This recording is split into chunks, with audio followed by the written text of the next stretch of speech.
성착취 영상물을 찍어서 유포한 이른바 박사방 운영자 등에 대한 신상 공개를 요구하는 청와대 국민청원이 역대 최다 동의를 받았습니다. 경찰이 내일 공개 여부를 결정합니다. 이와 함께 경찰은 N번방의 최초 개설자로 알려진 갓갓의 IP를 추적하고 있습니다. 네, 취재기자 연결합니다. 박규환 기자.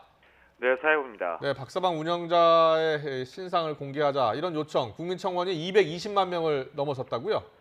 네, 그렇습니다. 미성년자를 성착취하고 이렇게 찍은 영상물을 판매 유포한 이른바 N번방과 박사방 운영진에 대한 신상 공개를 요구하는 청원이 오늘 오후 3시 기준으로 229만 명을 넘어섰습니다.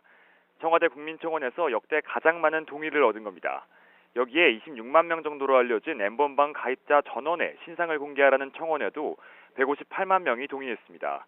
또 운영진과 이용자들에 대한 처벌을 요구하는 두 개의 국민청원에 각각 30만 명 이상이 동의해 모두 457만 명이 정부에 답변을 요청한 상태입니다.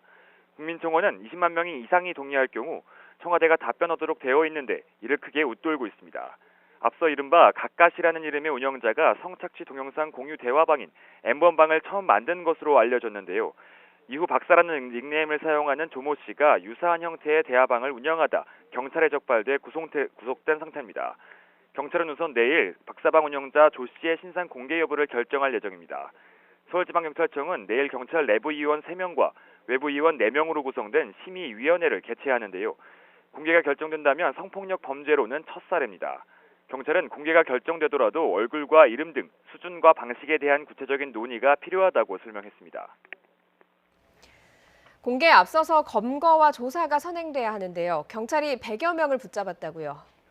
네, 그렇습니다. 경찰청은 지난해 9월부터 N번방으로 대표되는 텔레그램 성착취 대화방에 대한 수사를 벌인 결과 지난 20일까지 124명을 검거했다고 밝혔습니다. 이 가운데 이른바 박사로 알려진 조모 씨를 포함해 18명은 구속됐습니다. 경찰은 국제공조와 IP 주소 추적 등을 통해 대화방 운영자와 영상물 제작자, 소지자 등을 검거했습니다. 여기에 N번방 최초 개설자로 알려진 갓갓에 대한 단서도 발견한 것으로 확인됐습니다. 경찰 관계자는 YTN과의 통화에서 갓갓이 써온 것으로 추정되는 인터넷 IP 주소를 확인해 추적하고 있다고 밝혔습니다.